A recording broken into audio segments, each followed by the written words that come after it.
¿Sabías que el 6 de marzo se cumplieron 122 años de que la empresa farmacéutica Bayer inscribió su producto más emblemático en el registro de patentes de Berlín? Así es, estamos hablando de la aspirina.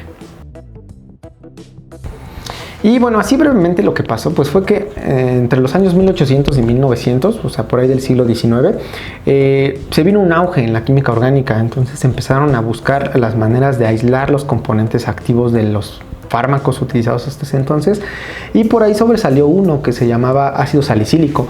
Este tenía las propiedades pues de la aspirina, era antiinflamatorio, era antipirético y también era analgésico.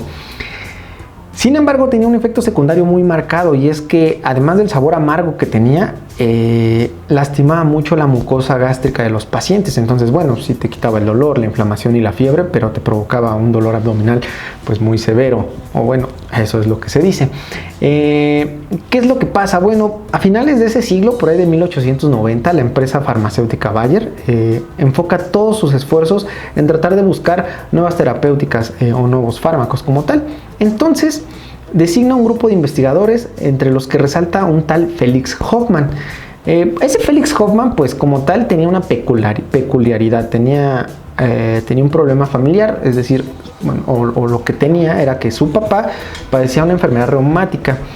Presentaba dolores constantes todos los días y era manejado con ácido salicílico, y pues como te comentaba, el efecto secundario era el dolor. Entonces pues lastimaba mucho su mucosa gástrica, y él, en busca o tratar de resolver este problema con su papá, en algún punto logró generar una reacción en el que el ácido salicílico sufre una transformación química y se le agrega un grupo químico que se llama acetil. Entonces así obtuvieron el ácido acetil salicílico.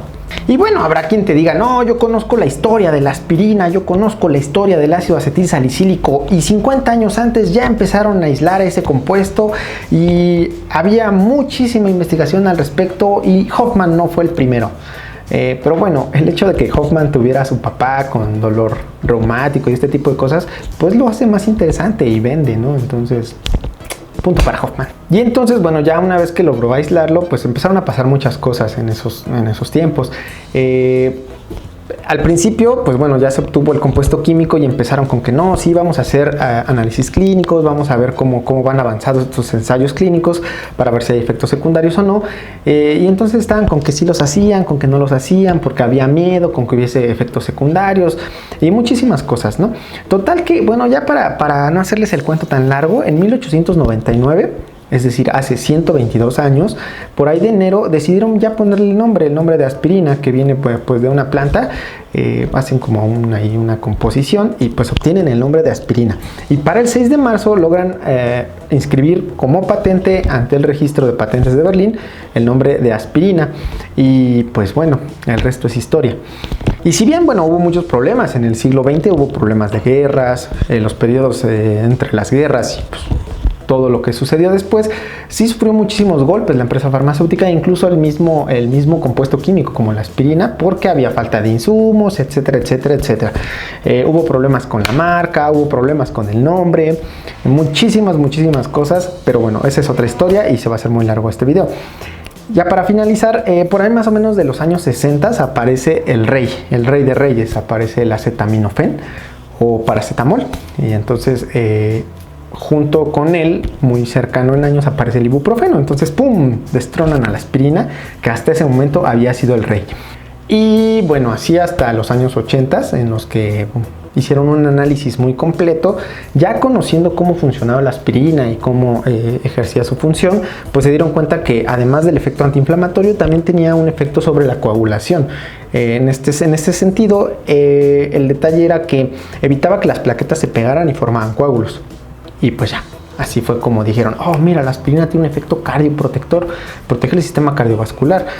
Entonces, a partir de ahí vino un boom nuevamente de lo que era la aspirina o el ácido acetil salicílico como tal, y entonces empezaron a haber diferentes presentaciones de 500, de 300, de 1 gramo, de 100 miligramos. Entonces, cada una de las dosis pues es utilizada para ciertas cosas.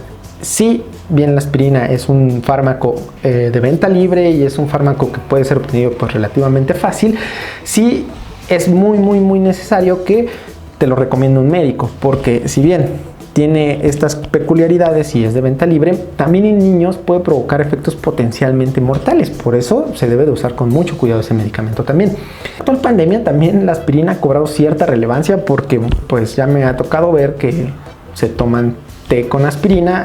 Pues no la haga, compa, no lo haga, no está recomendado, o al menos yo no tengo evidencia al respecto, y generalmente sugiero que no lo hagan. Pero bueno, hasta aquí, así de manera muy breve, lo que es la aspirina, y espero que te haya gustado y estamos en contacto. Cuídense.